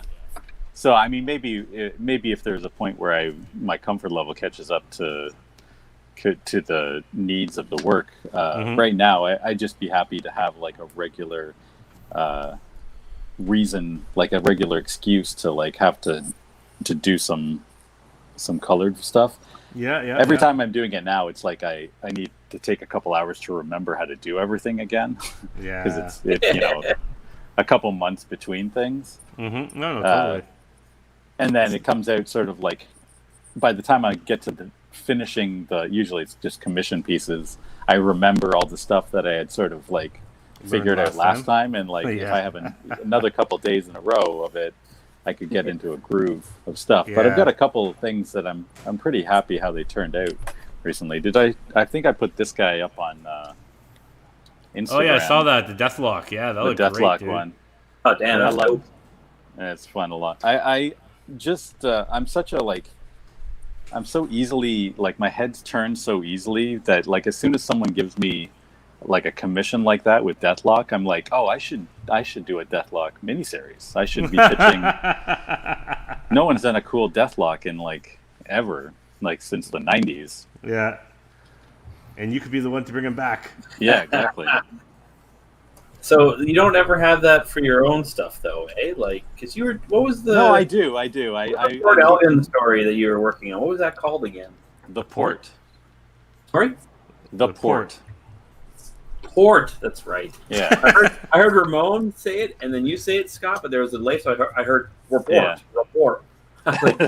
No, it's just the port, like as in a portal. You've written a few things recently too, like a wrestling comic. You said. Yeah, I wrote an outline of a thing for like a 5-issue miniseries, with the intention of getting Andy to draw it, but that was just before he started doing his Mother Trucker book. Mm-hmm. Yeah. So I think it might be tough to get him, working on a different wrestling comic anytime soon. Yeah. But I've got it ready to go, and I really like the idea of it being something that someone else draws. Having. I feel like ideas come up at too steady a pace for me to execute them all. So I just want to start having other avenues of like getting stories down on paper that I don't need to commit 5 years of my life to make all of each one happen. I mean, this could be one of your Kickstarters. You could always kickstart a campaign to get to pay for an artist to do a book or something. Yeah. If a company doesn't want it, just and then for sure. If you have the first issue, then use that to shop around to another to a publisher or whatever it might be, right? I mean, kind of like what's his name, Marco Rudy did for his. He got raised money to pay to create, not even to publish. Just to create that's the real trick, right? Is just to get someone to fund your time. Yeah, exactly. And also realizing, what can you live off of, and what is your there you go, Scott. Time cost? What? Deathlock versus Modok. Huh? Versus Modok. Oh yeah, all the locks. Yeah, exactly. That would be cool. Modok. Nice. Modok versus Machine Man or something. Two wacky characters. But I've been trying to pit. Like I've got Anthony, sort of on something. Oh, nice. I had, and I talked to, I think, Darren Rawlings about it a little bit, just as in conversation of an idea of like a couple characters that I would think would be a good, like a fun team up. And then great. He's been my editor a couple times on some cool stuff. Oh, I thought. Sorry, I was thinking somebody else. Sorry, I thought you meant Darren Rawlings, the artist. Oh, I'm thinking maybe I'm mashing up a couple names. Anyway, an editor at Marvel that I've worked with a couple times. His name is Darren, and I may be misremembering his last name. Anyway, that's not important. I've been talking with Anthony Falco about Falcone about sort of working on something together as well. So I'm just like in all directions. I think I'm realizing now, like you can't just like have an idea and then sit and wait for that one idea to happen. No, of course you kind of just have to like putting feelers out, and like whichever one finds a footing first, that's the one you do, and then in the meantime, the other ones are still sort of like spinning, and whichever one gets sort of caught up, some interest or whatever. By the time you're done that latest project, then that becomes the thing you do next. So I'm trying to be more proactive that way. So I've got like 3 or 4 pitches with quotations around them, sort of at DC and Image and Marvel, and then of course my own things that I've been sitting on forever. The port, I don't know if I'll ever go back to the port, just because it felt so like specific to a certain era, being in my 20s to write about being a teenager. So I don't know if I have the same like point of view. I mean, I think I could. I don't have the same sort of freshness to the memories, maybe. It doesn't seem as relevant right now. But I had another story called Fight Race, which is like a bit more of like a FLCL Fight Race. Just like it's sort of a broader, sort of a bit zanier. Like it was like the storytelling wise, it was like a bit more of a world where you could do weirder things. Like the tone of the story was sort of a little weirder and like cartoony in the way that like FLCL was, where you can just sort of like smash the like style choices out, but then still have like somber, like real storytelling moments. Yep. So I've got that. Yeah, I feel like that one is one I do want to make sure I work on at some point and actually execute. I think I could do it just as like maybe like a 3-part thing, like the way Headlopper comes out. Oh yeah, like sort of 64-page pieces. That's kind of how I want to do my sci-fi. Same idea, just like in small chunks, basically. Headlopper is a great model. It comes out quarterly. That book, love that book. It's interesting how much he's changed up his style for that too. Like he created almost a whole new look. For that series as well, which is phenomenal. Yeah, that's inspiring when I see that stuff. I'm like, damn, that's awesome. And I want to treat Fight Race in particular, for whatever reason, I can see drawing it entirely different. Like I've been doing work, especially the Marvel design stuff. I've been doing with these like calligraphy pens and inking in this very loose. I know you've seen it before, Ramon. Yeah, I have. Yeah, I remember that. Yeah, and I find it really, really fun, just in how immediate and like how much sort of style you're forced to put into the work just because the tool is so specific. You have such a chiseled look to that line. Yeah, and it really makes you. It really makes you like lean into. You have to solve problems differently. You can't just like slow down and get very careful to get little details in. You have to find a way to imply detail through design choices. Yep. I love that. It's like working with like a limited palette or whatever. No. And I really loved the total tone shift that it forced in the drawings. So I hope when I do Fight Race, I kind of see myself doing it in that style. Yeah. No, I like that. I did that kind of. Well, I mean, that's kind of what I did with Kukuburi and with Jane Eyre. I kind of. Yeah, Jane Eyre especially. Yeah, I did. Like, I wanted everything to have a grease pencil kind of look, even though it was digital. Like, I chose a particular tool for a particular line I wanted, and it just and you can't do like niggly detail with this big chunky tip. Yeah. So you have to figure out how do you say face with just as few with whatever the lines this tool will give you. Yeah, totally. How do you say eyes, face, or whatever it might be, right? So yeah, I love that when you let the tool dictate the art, if you will. Yeah, for sure. Yeah, 100%. And you end up learning more that way. Like any growth you make doing anything is gonna echo out in your work in all respects. So for sure, it's just gonna make you a stronger traditional penciler and inker as well, because you'll find sort of like new little angles or ways of dropping lines out or whatever. No, exactly. I carry love that over. kind of shit. Yeah. No, I totally love that kind of stuff. Like how the tool can dictate what you do. Yeah. And I think that's like if you can pull it off digitally, it's like that's one thing by keeping it on paper, like you were saying earlier, you're forced even more so because you can't. The danger with digital is that you can always zoom in and you can always try to fudge it a little bit. Yeah. But if you're working traditionally, that pen tip is only going to go so small or so fine in allowing you to do whatever you want to do. Right? Yeah. So I'm getting excited now to do that traditional inking on that book. I'm just like, so I want to it's been a while since I get fingerprints in there, toothbrush. Yeah, totally. I want to get everything texture-wise in this thing, right? And really feel the page as best as I can, and walk away with like black fingertips or something.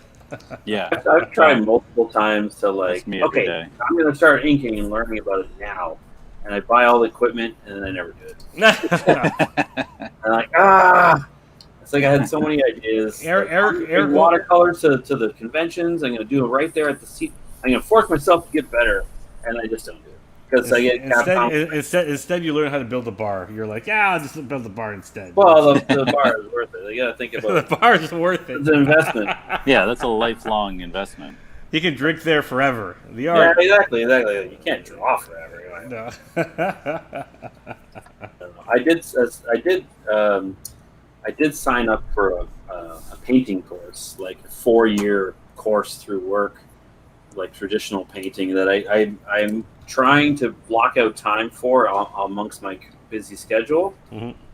And I think it's going to be Tuesday night starting tomorrow because I need to get away from the digital and the drawing, and I need to just get into like, I know it's still art, but it's like something different. I got to. Yeah, for sure. So, well, you have a knack for painting too. Like those pieces you've done for the shows over the years, for the gallery shows, I was blown away. I was just like impressed with what you pulled off.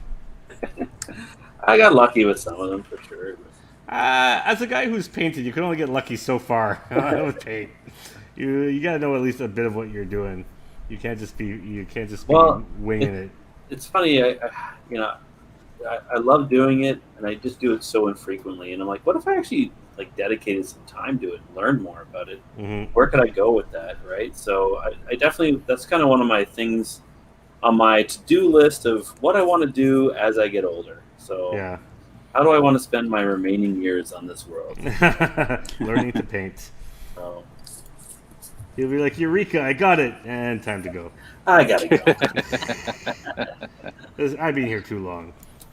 But yeah, I don't know. We'll see. That's next on the. There's my martial arts. There's my painting. Ooh, there's Arden. There's a few things that I want to do. A lot of, and I need to like prioritize myself there, and that's all part of my to-do list. I'm going to do. But I started walking in the mornings. Yeah. Oh yeah. And I started adding a run to it a little bit now. So nice. just getting a little more active. Healthy mind, healthy body-ish, healthy mind, and well, it's going to take a while. The gym opening back up was one of the biggest things. Like just in the last couple of weeks, the gym coming open again has really like been a big change for me. No, we built we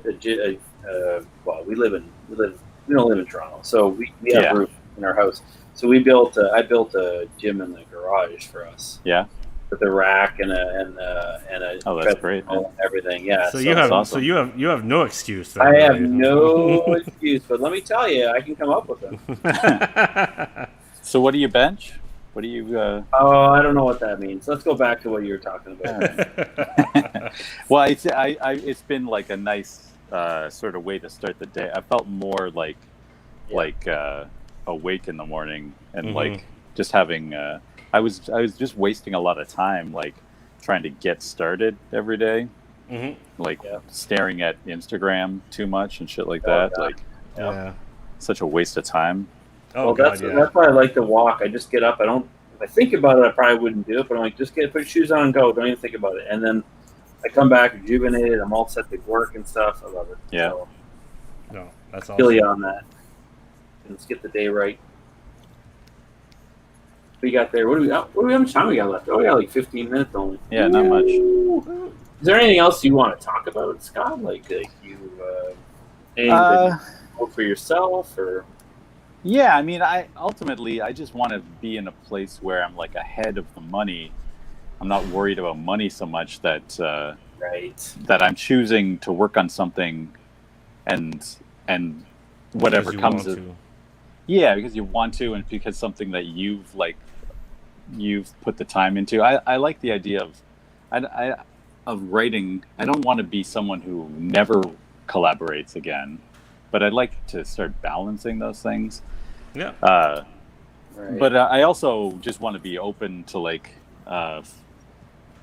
finding what it is I actually like doing. So I don't want to like set a rule for myself that doesn't actually make me happy. I want to like be flexible, but in general, I just want to feel like I'm getting better all the time. Yeah. Like, I don't really care. I've never considered myself particularly good. You know what I mean? Like I'm good enough I'm good compared to people who don't do it. Obviously, I'm a professional. But you get like, especially now, you get like, because I've been doing Marvel stuff for a while now. Mm-hmm. That's a big enough credit that you kind of get respect from people. But I want to be someone. But I always think, I'm pretty good. I'm good enough. I'm in the NBA, but I'm not like LeBron James. And I don't necessarily want to be the best, but I want to feel like I'm like actually living up to my potential, or like I'm like doing work as good as like I would have hoped when I was like in college or whatever. Sure. Yeah. It's hard to tell how I would have felt about what I'm doing now if I could show it to my like 21-year-old self. Yeah. I'm sure I'd be happy. I don't know if I would have been like like if I would be a fan of myself at that, you know what I mean? Like if I would have been like when is this guy drawing comics again? Yeah.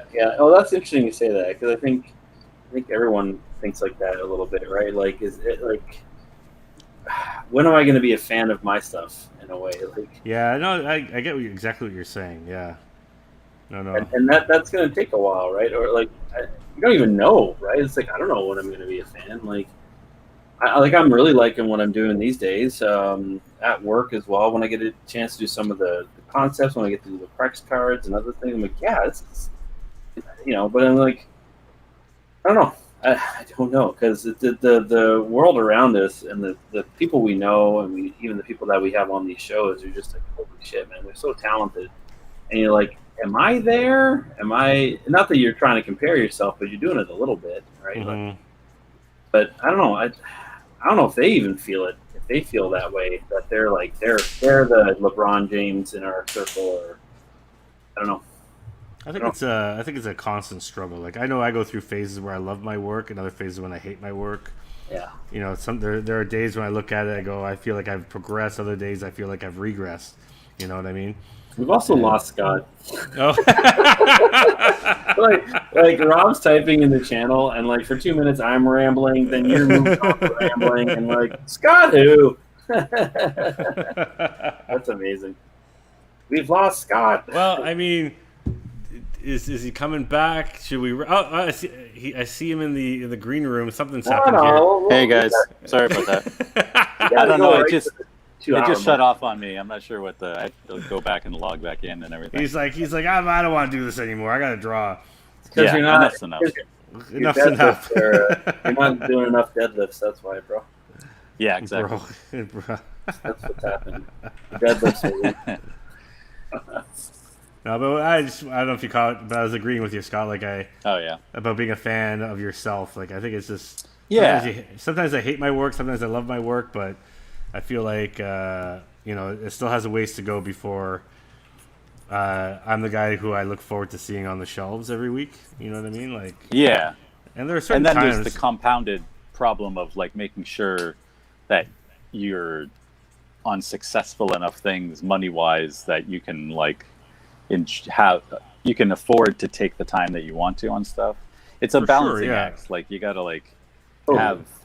It's weird because we're it's an art form, but it's also an art form, but we're also trying to develop it in like this like race in a weird way. Like, it's like, because you have deadlines constantly. You're you want to take the time to slow down and figure things out, but you're oftentimes like running and catching up. Whoa. We've lost Scott again. Hey, it's Rob.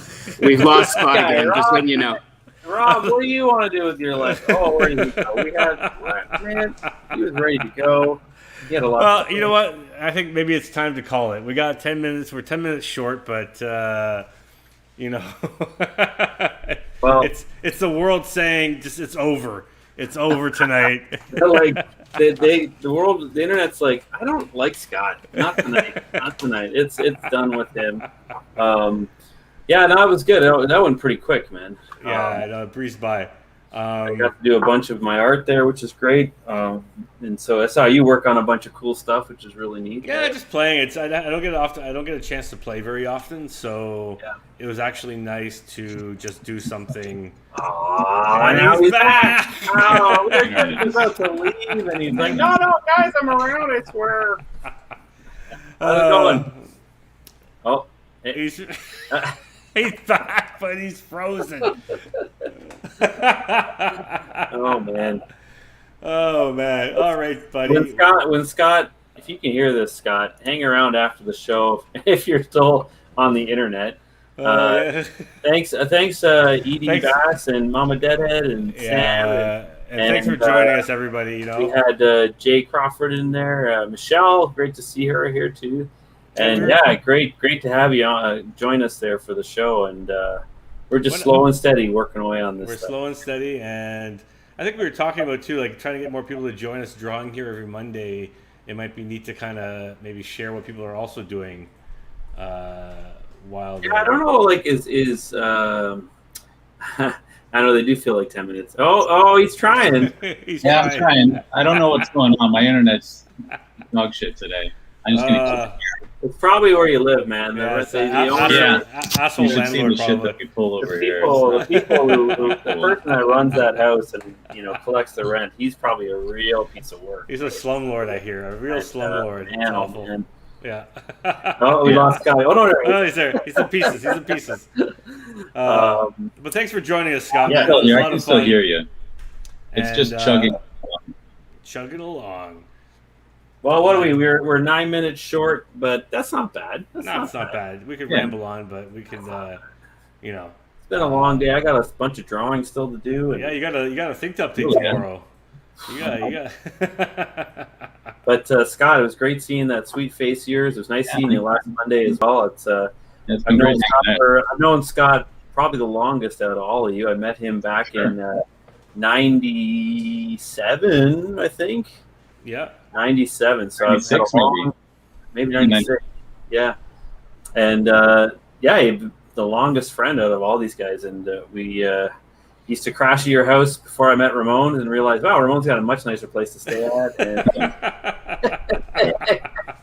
And I got into Raid, and then it's been a long, great friendship, my friend. It's great seeing you, and still love seeing your style develop. Great, man. I remember seeing you in Sheridan, and you're like, "I'm doing comics forever. That's it." And I was like, "Wow!" And man, where you came from there? So mediocre. It's awesome, man. It's awesome. I always talk about you sometimes. Like, hey, I always talk about you sometimes. That makes no sense. About how English.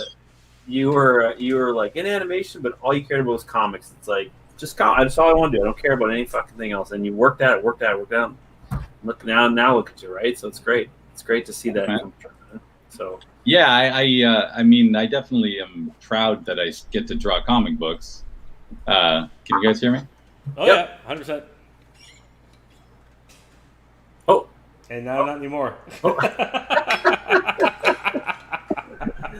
You're gone. He's back. It's like a game. It's like a game. I see you. I see you.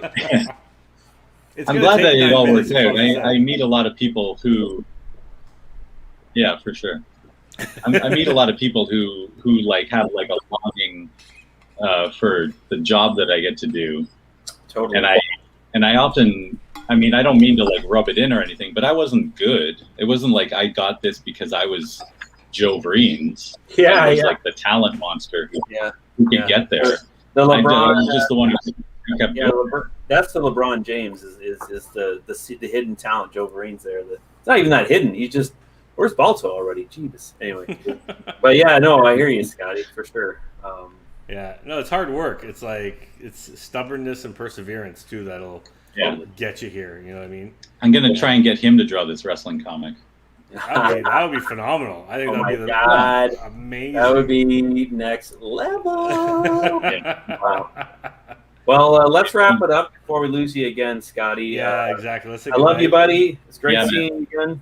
Great seeing you. You and the lady have to come visit one of these days. Please do when the summer's out. Oh, what do we got there? Ooh, a little Thor. Oh, look at that great. Can't wait to see the inks on that. The quality of that video is so garbage.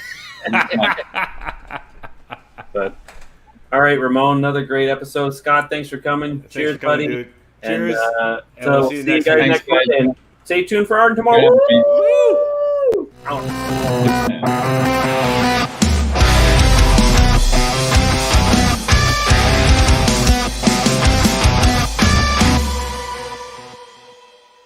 Nice. That's fantastic.